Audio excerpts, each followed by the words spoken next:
Welcome to the Rare Element Podcast. I'm your host, Lucy Vaughn. Today, I'm thrilled to sit down with Anne Finnin, a longtime dedicated member of the Ordo Templi Astarte. With decades of experience in the occult, extensive travel, and deep knowledge of esoteric traditions, Anne brings incredible insight into ceremonial magic, the divine feminine, and living a magical life in the modern world. This is going to be a fascinating conversation you won't want to miss. Let's dive into it. Hi, Anne. Hi. How are you today? I'm doing well. Thank you. Thank you for coming on the show and coming to talk to us about the Ordo Templi Astarte and thank you for inviting me. the history of the temple and everything else we'll be diving into today. Okay. Where were you born and what was your life growing up? I was born right here in Pasadena, maybe about 2 miles that away from this temple.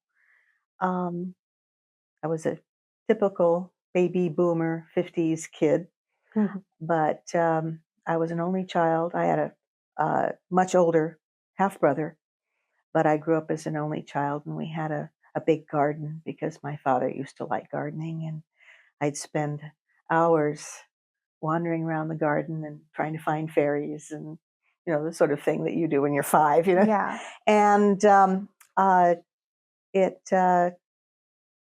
my parents were older. They were second generation German immigrants, and so they were very conservative and very traditional. But they were open to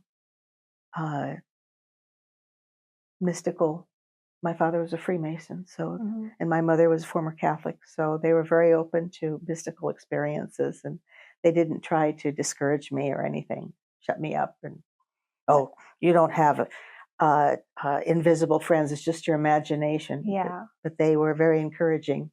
That sounds like an exciting childhood to have that. It was different. Openness. Yeah, they were very open to and tolerant of these kinds of experiences, and so I was never taught that it was bad or evil or just my imagination. It was they accepted it for what it was, and I really appreciated that as the years went by.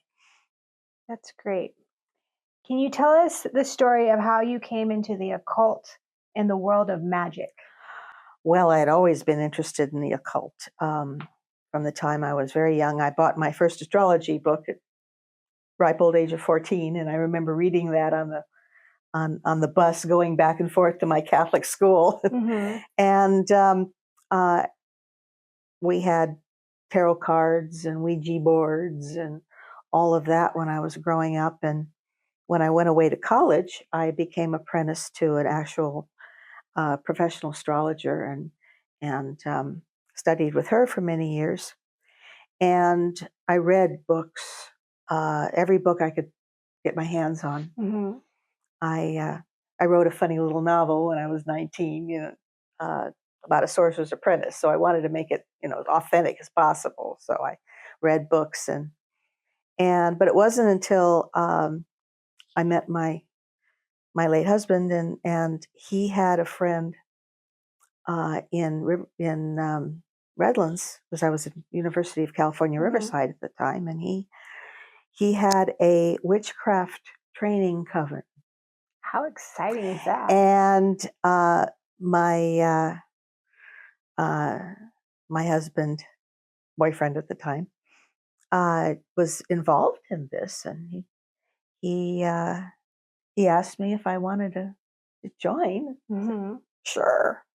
You mean people really do this stuff? How exciting is that? Really, rituals and doing magic, people really do it? It's not just something in books somewhere? Yeah. So I was right there. I joined the group, and we took our first initiation with Ed, and things progressed from there.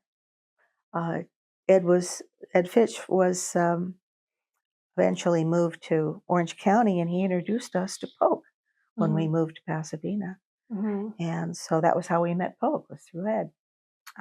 So it was just nonstop from there. That's exciting. So how was it like when you first came into the Ordo Templi Astarte? It was a much smaller than it is now, of course, because this was in 1975, and this was the temple here. And at the time, Pope was married and had a child, and so we met in his home in this converted garage, and it was there were maybe a half a dozen people, and it was very intimate, and everybody knew each other, and it was very very much like a small group of friends. Yeah. And it was he did many of the same things that he does now, only he's expanded his knowledge considerably over the years. So we started here, right here in this temple. Amazing. And how old is this temple we're sitting in today? How old is it? Well, the house itself goes back to the 1920s. But he bought the place, I believe, in 1971, and renovated the garage to be a temple. And he was here doing his magic until I think it was 1991 when he moved to Orange County to the Silverado house where he is now. So it was about 30 years he was here. That's really neat. The order draws from ancient sources like the Quadrupoa and Phoenician goddess worship, correct? That's correct. What does reviving or constructing these traditions mean in a modern construct? We are starting to rediscover through our researches. And the researches the source material is so much more abundant now than it was years ago. And we have more translations of the ancient texts. And we are starting to find out just what these people believed in and the kind of life they lived. And their ideas on nature and God and goddess being equal in nature, natural magic, and we're starting to, well, ever since the 60s, but we're starting to question a lot of our assumptions as to what kind of people they were, and whether they were primitive and barbarian, or did they have knowledge that we have lost.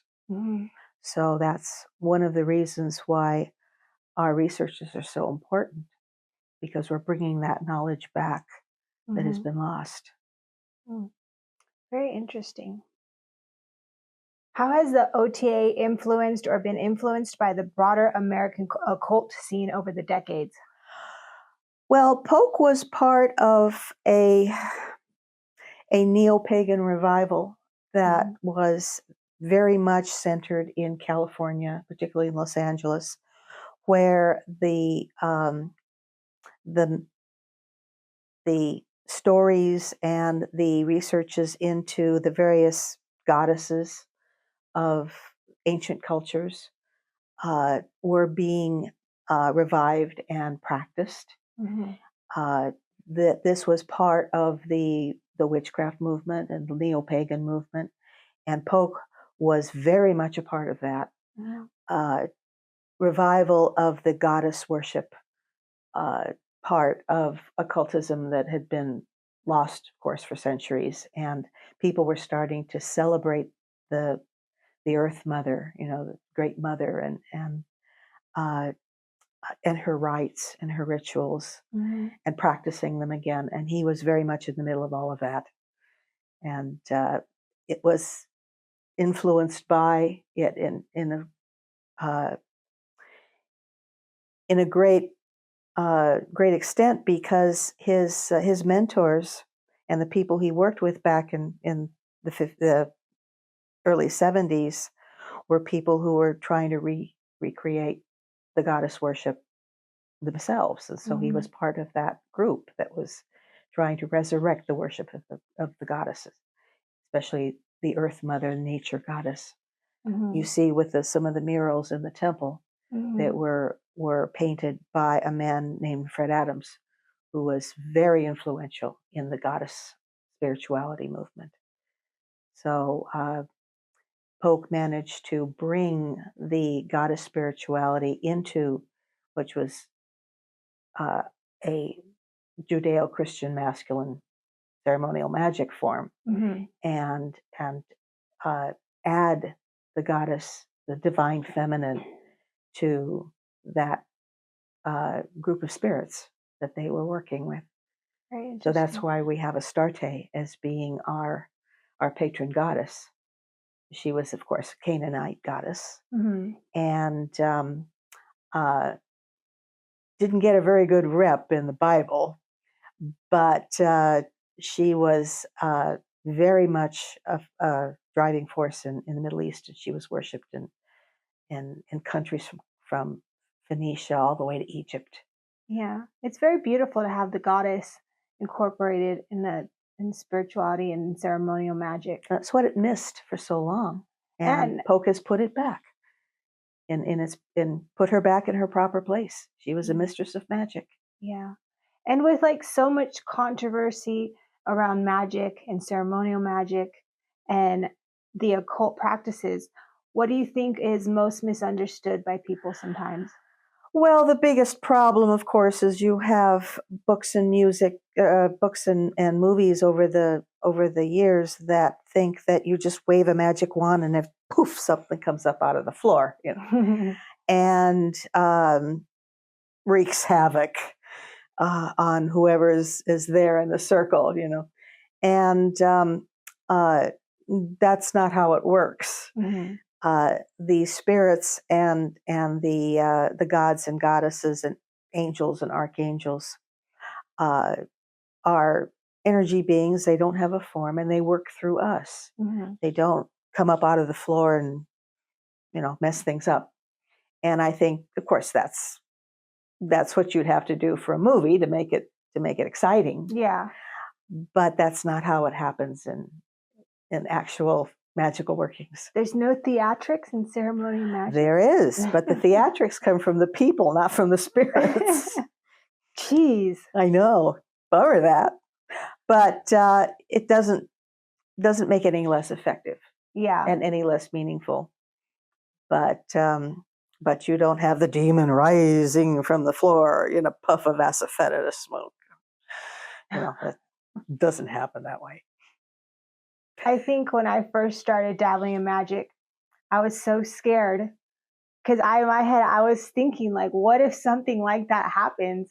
If a demon really comes out or something like that happens. Well, people can experience it. Yeah. I mean, it's not like it doesn't happen, but it doesn't happen in a group setting. I mean, people will, especially people who are clairvoyant or people who see visions, Mm-hmm. will very often see demons, Mm-hmm. or spirits or gods or angels or whatever. Mm-hmm. And you see this, of course, even in Christian mysticism, that Mm-hmm. people will see their guardian angels, and they will see beings. Mm-hmm. But it's not something that is going to happen unless you are attuned to it. Mm-hmm. And these beings don't usually cause problems.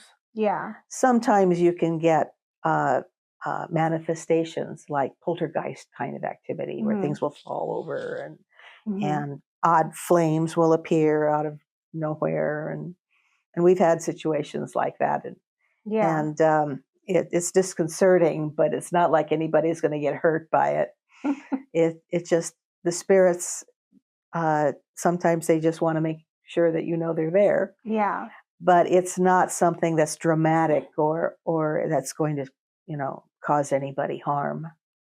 Okay. So on that note, how do you approach ethics, safety, or discernment when working with spiritual or powerful souls? It all comes from within the magician. If you're invoking a spirit for positive purposes like healing or wisdom or information or spiritual growth, then there's nothing to be afraid of. If you're invoking a spirit to hurt somebody, or to have vengeance against somebody, or to attain some sort of physical, material advantage, like money, or because they used to invoke spirits to find buried treasure and that kind of thing, then it's a little bit more problematic. But again, the problem isn't the spirit or the god or goddess or demon or whatever you want to call them. The problem is the magician is using spiritual force for a unethical purpose, and that creates the blowback, friction. Well, there is a little thing called karma, and there's always a price to be paid for doing anything that runs counter to natural law and cosmic law. Is that if you do something to harm somebody else, then you're harmed first. Yeah. And that's how it ends up working. And there's always a price to be paid for anything that you do that hurts somebody else. And people forget that sometimes. Yeah. Interesting. So I know I've heard you say that you've traveled a lot, right? We didn't travel all over the world. Most of our travels, my late husband and I studied traditional British witchcraft with a teacher in Brighton. And we would go see him every few years. And during the course of visiting him, we would visit other places, mostly things like old castles and stone circles. And that's so fun. Mounds, sacred mounds, and ancient Neolithic sites and things. Really neat. And it was a very profound experience because, particularly for Americans, all we see usually are these things in books, and they're kind of like myths. They're kind of like stories you tell children. But to travel to Stonehenge, for example, or the Avebury stone ring, or any stone ring, and actually stand there and look and be in the middle of it. Yes, it's real. These weren't just stories. They're actually really there. And it gives you a profound sense of connection. Yeah. That this isn't just a story. This isn't just a myth. These were real people that built these things and used them for their rituals. And they've been carried on throughout time. And yes. Sometimes with interruptions, depending on the political and economic times that they lived in. But to actually see these monuments up close and in person really connects you with the ancient wisdom that the people must have had to build these things in the first place. So it was a very profound experience, and it deepened our understanding. You know what? They told me to be quiet. They said power is dangerous. So you know what? I made it look good. Everything I create begins with one belief, that beauty and power were never meant to be separated. That desire isn't dirty or dangerous. It's divine. They said original sin was the fall of mankind.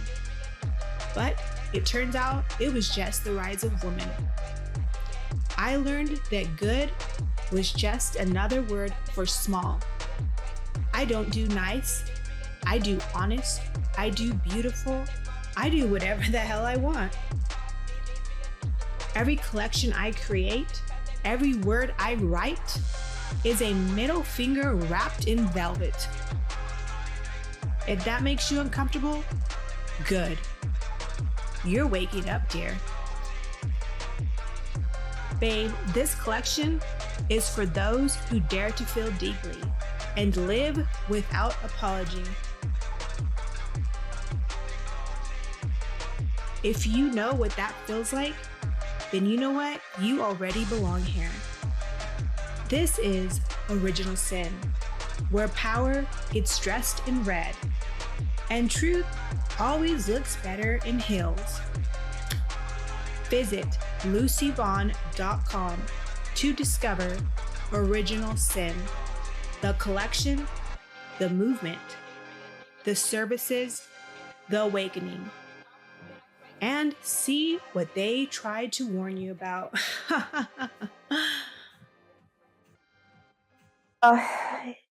Yes, but it was particularly in England and the Celtic countries. It is not obvious because so many of those countries were, under Catholic rule for so long that their goddess, feminine divinity statues and things are disguised. You see a lot of, say, for example, Bridget Swell in Ireland. Yes, she's Saint Bridget. They make a big deal out of the fact that she's Saint Bridget rather than Breda, the Irish fire goddess. But they still keep her sacred flame, going. We went to an old church in Norfolk, Our Lady of Walsingham, and you go down these steep stairs into a grotto. And so she's an underworld goddess. But the statue is the statue of the Virgin Mary. But you get a tremendous sense that what you're dealing with is an underworld divinity. And so they just stuck the statue of the Virgin Mary and say, okay, it's a shrine to the Virgin Mary. There it is, right there. Wow. But if you're open to the symbolism and what really is happening there, it's very obvious that this was a underworld grotto for the underworld goddess that traditionally would lead people into the other world. And it doesn't matter that it's the statue of the Virgin Mary. Yeah. They just please the priests, and they do that all over the world, where they'd have a goddess shrine, but they take a statue of the Virgin Mary and, okay, now it's okay. But the male ego. Well, it's for so long it was you had to placate people in power, and the people in power were Catholic, and that was what you did. Yeah. If you wanted to preserve this, say, the sacred well or the grotto or whatever it was, you had to put an acceptable statue down there. Yeah. But and most of the women that would say go to Bridget's well to petition healing, like for children and things, they didn't care if it was a statue of the Virgin Mary. It was Bridget's well, and it had been Bridget's well for generations. Yeah. And they just ignored the statue. Wow. So sad. There are ways around it, I guess it was just not along with the times, right? Well, it's different now, of course. But still, back then, the church had such a stranglehold on the common people because the aristocracy were all Catholic. Yeah. And so you weren't obvious about your descent. Yeah. You had to be discreet. And it took a little digging to find some of them, but it's still there. You just have to understand that they had to disguise it in order to keep from being persecuted. And hopefully now that we are in a more enlightened age, these sacred places of the goddess can come back to life. Yeah. It seems like it's much more on the rise.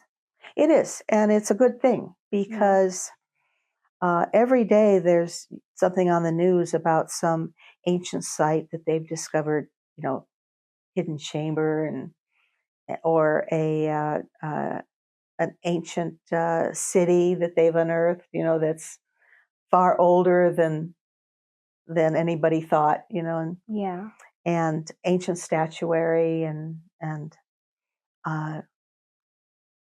artifacts and things that they're discovering now that indicate that that the human race is a lot older and far more sophisticated than anybody wanted to admit to. Yeah. And that the goddess and the sacred feminine was very much a part of it. Very interesting. So in the world today where we get so caught up in materialism and skepticism of different faiths, religion, and spiritualities, what do you think magic offers people that is practical, psychological, and spiritual? Well, there are several reasons for the materialism, and a lot of it has to do with control. When you take away people's spiritual life, then they're a lot easier to control than if they have the connection with spirit.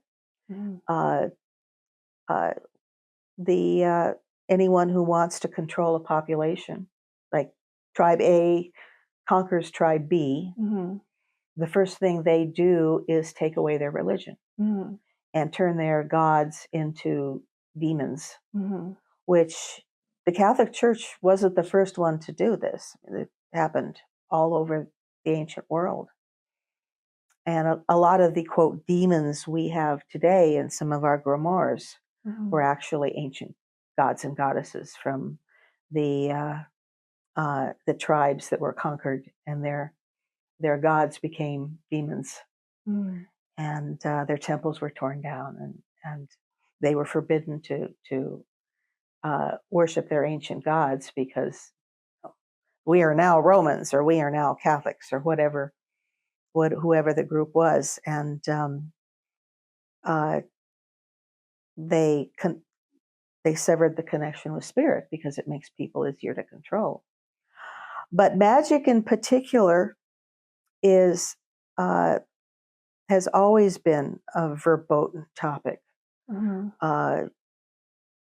Any group in power doesn't want people doing magic because magic is a way of manifesting your will onto the physical plane, and they can't control it.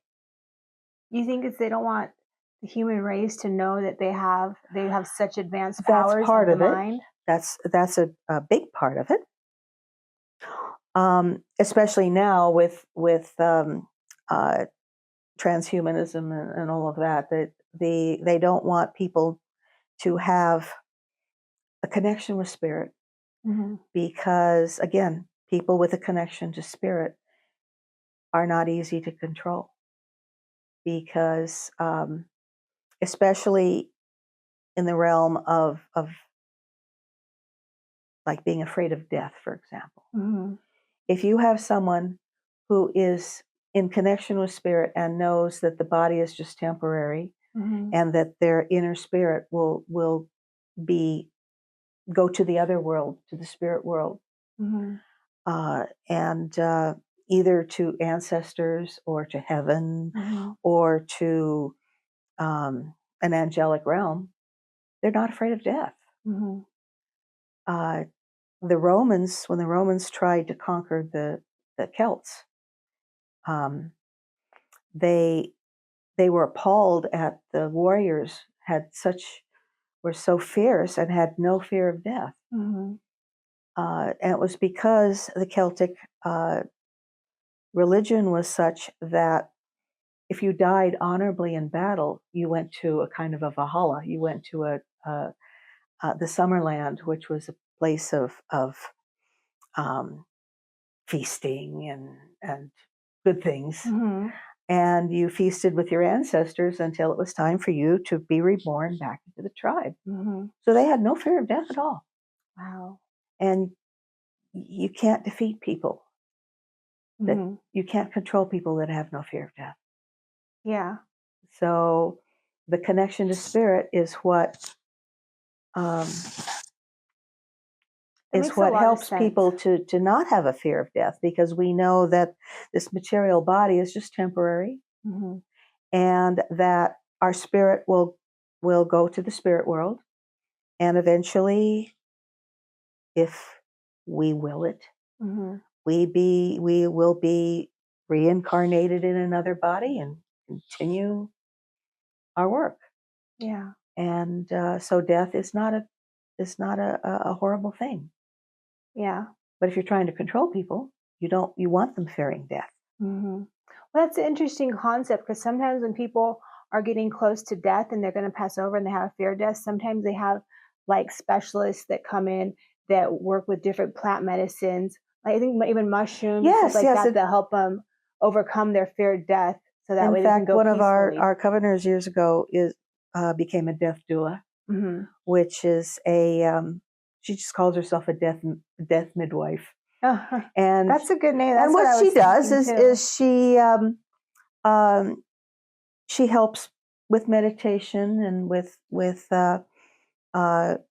music and herbs and scents and stuff. She helps people to cross over, and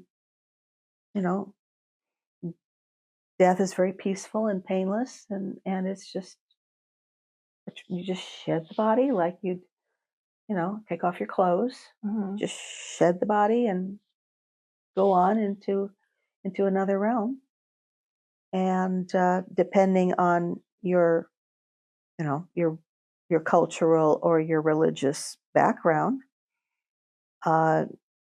you either commune with your ancestors or God or Jesus or whatever religious figure that is that you were brought up with, and it's peaceful, and it's not something horrible that people fear. And in fact, I think people fear pain more than they fear death itself. If you can make the death to be painless and easy, then there's nothing to fear. Yeah. On that note of fear, what do you think is a common myth or like Hollywood trope and misconception about the occult world, magicians? Well, of course, our culture has had kind of a love-hate relationship with the occult for a long time. And of course, it makes for good press. Yeah. It's clickbait. Yeah. And if you get somebody that gets on a YouTube channel and talks about, oh, I'm an exorcist, and the demons are this and the demons are that, then there's going to be a certain number of people that are going to click on that. Yeah. And people are fascinated by that. And it's one of the things that seems to be kind of ironic, that the more that the religious leaders preach against it, the more that people want to know more about it. Particularly now, where there's every third YouTube channel has somebody exorcising demons and things, and everybody wants to know all about it. It seems to be a growing topic in the occult world, but then also in the religious world, it seems like there's always a pastor or preacher or somebody talking about their experience. Oh yeah, well, it provides kind of a bad guy, Bad guy. It's religious groups have been doing this for a long time. They use the devil as being kind of a scapegoat. Devil made me do it. Yeah. And oh, you can't do this because then the devil will get you, you know. I was just laughing about that the other day because somebody was saying, oh, Adam blamed Eve And then for what happened, and then Eve blamed the snake. And I was, of course, the snake that couldn't defend himself took the whole rap for everything. Yeah, of course. Yeah. Well, and that's, of course, the thing is that the devil has always gotten a bad rap, you know, and he's always he's always the bad guy that does all the bad stuff. You know, it's never your fault. It's the devil made you do it. You know? And everything is blamed on the devil. Yeah. In fact, there's a wonderful story that I read years ago. There was a Lebanese poet, Christian poet named Khalil Gibran that published a lot in the early 60s. And he had a story about a priest who's walking along the road and he sees the devil mortally wounded in his path. And the devil says, please help me. If you don't help me, I will die. Mm-hmm. And the priest says, well, I've been battling you for decades. Go and die. And, you know, the world would be better off if you were dead. And he says, but if I'm dead, you're out of a job. Then who do humans have to blame right. for their bad decisions? Who is going to take the blame for all of your problems? You know, who are you going to what are you going to scare your flock with? You know, exactly. You know, if I die, you're unemployed. Oh, so the priest gathers the devil up and takes him to the doctor and heals his wounds and all this stuff. And it struck me at the time when I read it so many years ago that pretty typical, you know, if there was no devil, then why would you need a priest? You know? That's so true. Why would you need a minister? Why would you need a church? That's funny. Because if the only thing the church does is preach against the devil, what would they, you know, they'd have to then heaven forbid, they'd have to preach what Jesus taught. We'd have to own up to our decisions. Well, yeah. And that's, it's become almost a joke, you know, this outwitting the devil stuff, you know. And so that's why nobody takes it seriously really much anymore, because it's become such a cliche. Yeah. You know? Well, on that note, if you could invoke any historical figure or spirit for advice on today's current events, who would it be? Well, I've been thinking about this for a while, and one of the ever since I actually sat down and read the Gnostic Gospels in the Nag Hammadi collection. Mm-hmm. And the person I would ask, oddly enough, is Mary Magdalene. Oh, great choice.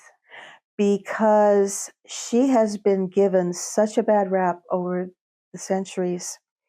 But when you read the actual Gnostic texts, she was such a monumental figure in the early church. She was basically, now some will say she was Jesus's lover or wife or whatever, but whatever she was to him, she was his favorite disciple. Mm-hmm. And according to the Gnostic Gospel, she received a lot of his teachings that he didn't give to the other disciples. Mm-hmm. And she had an understanding of his teachings that has been lost. And she was also a practitioner of healing herbs, and because a lot of women that were attached to the temples in those days were healers, and she would know about herbs and making remedies for illnesses and things. Mm-hmm. And the very fact that she was the one who anointed Jesus as the Christos, as the anointed one, Mm-hmm. and she had a jar of spikenard resin, which was what they anointed the kings with in ancient times, Mm-hmm. was very, very expensive. Mm-hmm. And why would, if she was nothing more than a reformed prostitute, why would she have a jar of spikenard of all things? And why would she be the one to anoint him with the sacred ointment, sacred resin, as the Christos, as the anointed one, as the Messiah? Because she was the one who did that. Mm-hmm. Nobody else. Mm-hmm. She was the one who actually did the anointing. Mm-hmm. But where did she get such a costly perfume? And if women were considered oracles and things back They were then, oracles. very sacred, Absolutely. connection to the The divine, oracles it at would make a Delphi weren't the only ones that were doing that. I mean, that makes a lot of sense. there were these schools of women priestesses that were recruited from very young, and they were usually the daughters of the priests and the priestly caste, because every country back then had families from where they drew their priests from, and so they were the daughters of the priests, and they gave oracles, and they were all over the ancient world. Mm-hmm. We don't, of course, see that in the Bible, of course, but other than oracles at Delphi, and of course the Bible doesn't talk about the Greeks, but they do talk about a lot of the other Middle Eastern tribes, and they all had their oracular priestesses. In fact, I did some research on the Witch of Endor, who summoned the shade of Samuel when Saul, who was the Israeli, or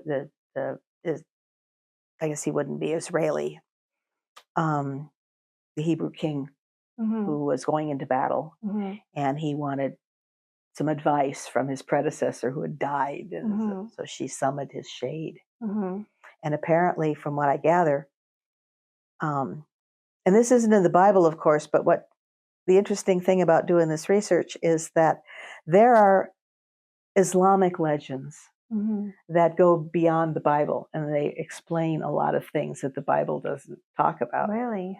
And apparently she was a Hittite priestess, and that this was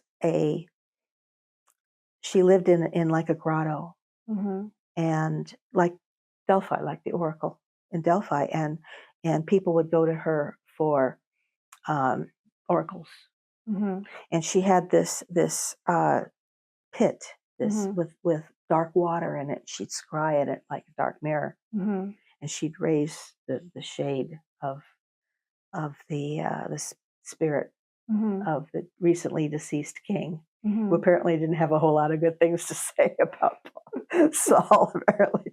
But that was, she wasn't just some random old lady living in a hut somewhere. She was a votary of a temple where people would go for oracles and divination.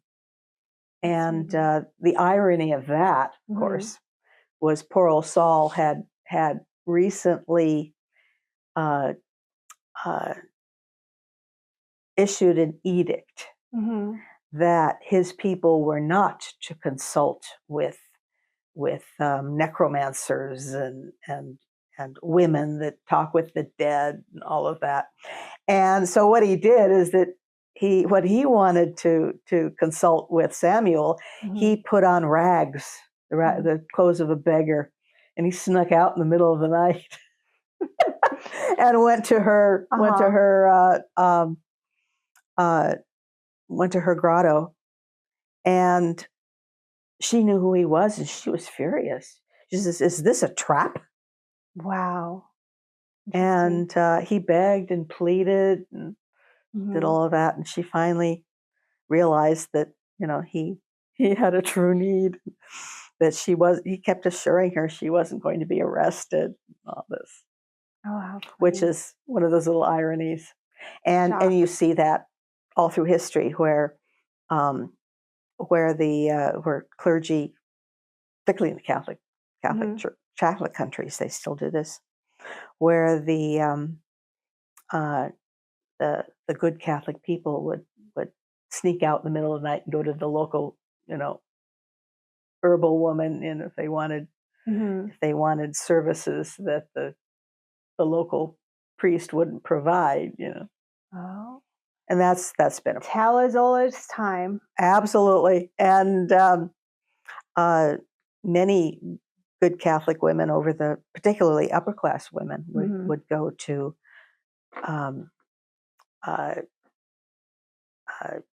oracles, tarot readers, and palmists, and people like that, because they wanted answers to questions that they couldn't get from their local priest.